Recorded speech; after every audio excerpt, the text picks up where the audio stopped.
Well, howdy everybody, it's Matthew, your friendly neighborhood technician, making another video for you out of Boise, Idaho. I haven't posted in, what's it been, like maybe a week? That's because this Toyota has been kicking my butt. These are the high pressure line and the return line for the 2005 Toyota Highlander. Now, this is only one part of the return line, but this is the part that's known to leak. The return system on the Toyota Highlander is actually pretty intricate, so it's pretty expensive to replace the whole thing. So, yep, this part right here is what's known to leak, and it's right up front. But anyway, so this Jaws has been kicking my butt, and it happens. I work on so much all throughout the year, so many different things. I don't know, every now and then you get a job that comes in and it just kicks your butt. So where and when did it start kicking my butt? Well, I also replaced the control arms, okay? And you can see the nice new shiny black control arm. Now I did that because the bushings on the old control arm were cracking and beginning to show the signs of wear and tear, and so in order to get new bushings, it's better just to replace the whole control arm. Along with that, we also got brand new ball joints, so it's kind of a one meal deal there when you buy a new control arm. And I always suggest buying a new control arm over just trying to buy bushings and replace bushings and stuff, because this is really a bigger bang for your buck and is in the long run cost effective. So, but as you can see, there's a bolt there in the wide open. However, underneath this engine mount is a bolt that you have to get out in order to remove that control mount. So that means that the engine mount has to come out.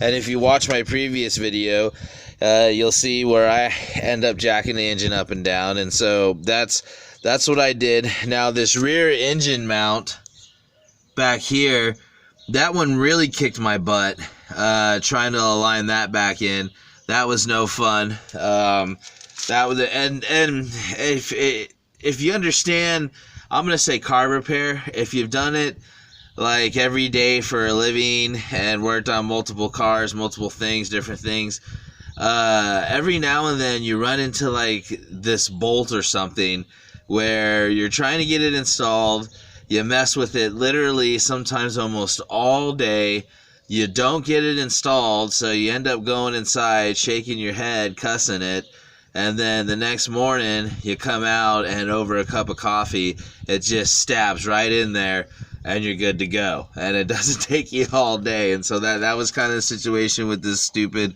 engine mount bolt. I wrestled that to get that in, and finally got that in. And so anyways, so yeah, you have to jack the engine up to remove, you have to completely remove these engine mounts to get the control arms in and out. And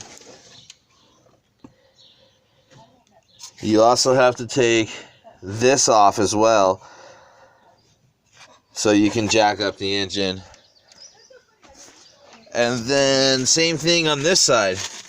And as you can see, this one's still loose. You have to take all this apart and off and jack the engine up. And so it's a big job. And again, here's a new control arm there. So yeah, it's a pretty big job. So if you're gonna do it yourself, I'm gonna say take your time. Jacking that engine up is going to go one or two ways. It's either going to go really smooth and you're good to go, or it's going to just wrestle you. That's the best word I can think for it. You're just going to have to wrestle with it. Take your time so you don't damage anything.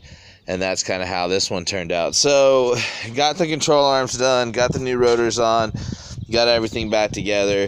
Now, since I already had the engine mounts out, I decided to go ahead and leave them out while I worked on the power steering system. And that consisted of a new power steering pump, which you can see here. So yeah, that consisted of a new power steering pump, a new high pressure line, and a new return line. And so I'll show you where the return line is. The return line is up front here. It begins right here. So here's the new line. And it runs and weaves, turns into a hard line, runs and weaves all the way down, comes to the front of the engine. And then here it is right here, if I can get, it's the one that goes straight down by the pulley here. You see this one? Okay, yeah, that one right there. And so yeah, that runs all the way down. So that one is prone to leak.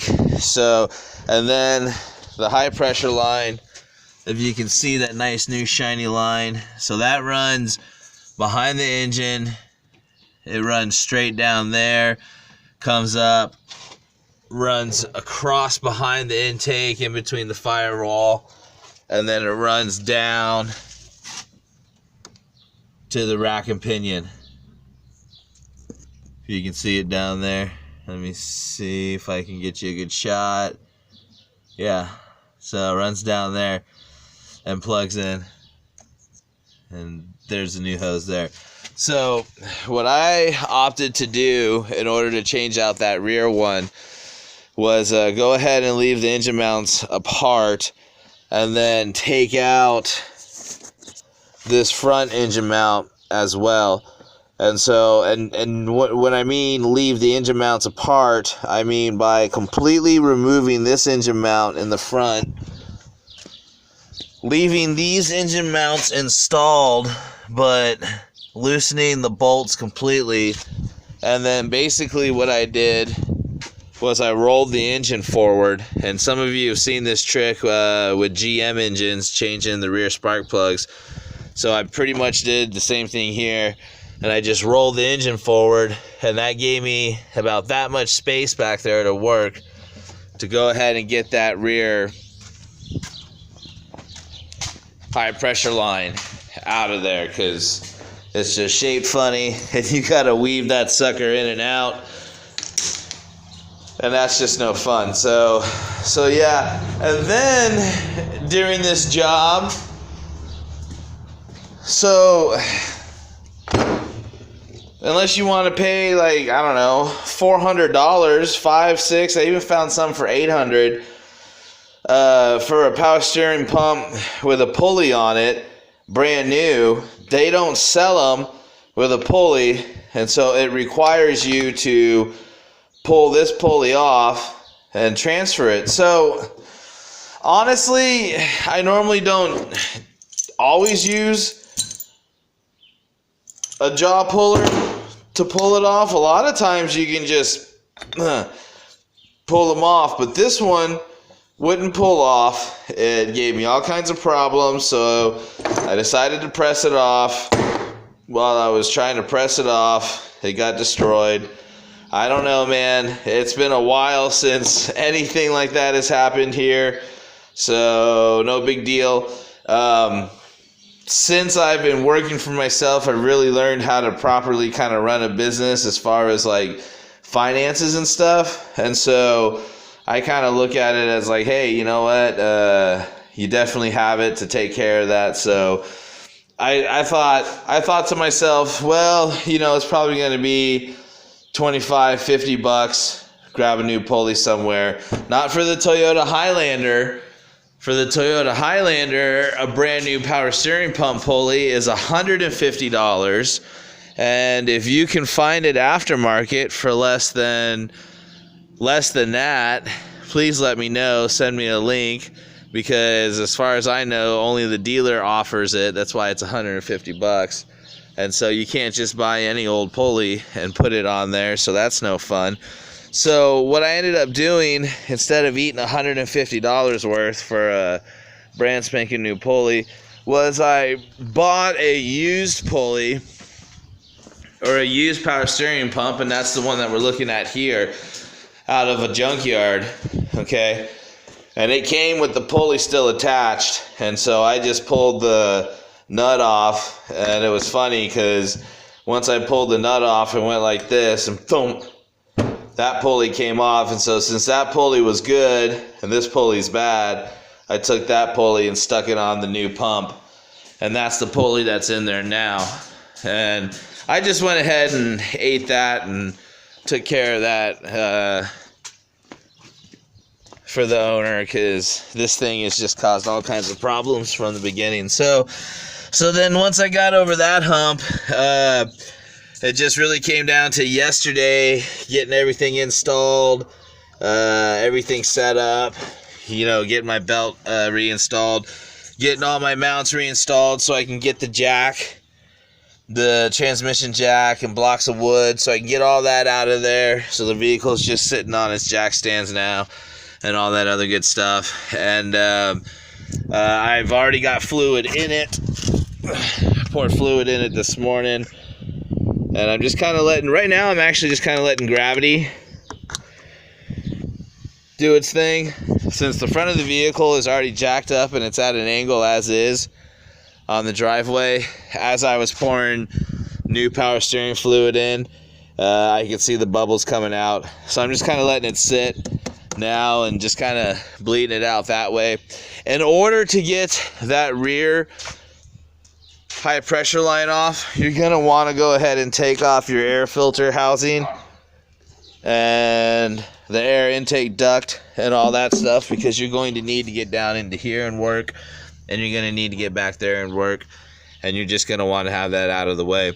You also might want to consider taking your engine cover off, so that way you can go ahead and kind of have areas to grab onto the engine to pull it towards you and stuff without having to worry about breaking or cracking any plastic or anything like that. So those are some pointers.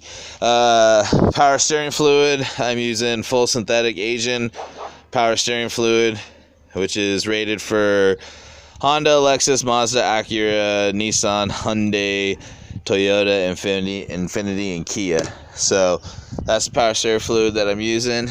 And now that I'm completely finished with all the labor, gonna go ahead and just spend the rest of the morning here, and like I said, get it topped off for fluid, get everything else reinstalled. And then as I'm doing that, I'm gonna take some extra time on this one, and I'm just gonna double check all my bolts, all my everything that I worked on. I'm gonna go back and double check torque and tighten everything down and all that other stuff. Make sure everything's tightened down.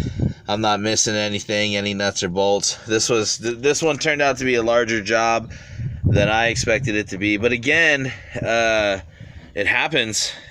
Sometimes you just hit these ones that just try to bite you in the butt, and best thing you can do is kind of just duck your head low and keep moving forward, type of deal. So hopefully I'll be finished with this one completely today, ready to deliver by this afternoon. We'll see what happens. So there you go, folks. Well, hey everybody, I appreciate everybody that supports me. Thanks for watching my videos. Thanks for coming and hanging out with me. Please like, subscribe, and share. If you have any questions about anything, give me a holler. If you saw anything in this video, if you have some experience behind you and you saw anything in this video that, hey, maybe next time you don't have to roll the engine forward. I don't know. There is a part of me that thought about removing the intake, but I thought, no way. I don't want to get an intake gasket. I think rolling the engine forward to get that line out of there is pretty smart. So, yeah, if you have any suggestions, just let me know. Again, appreciate your support. Please like, subscribe, and share. This is Matthew, your friendly neighborhood technician, signing off.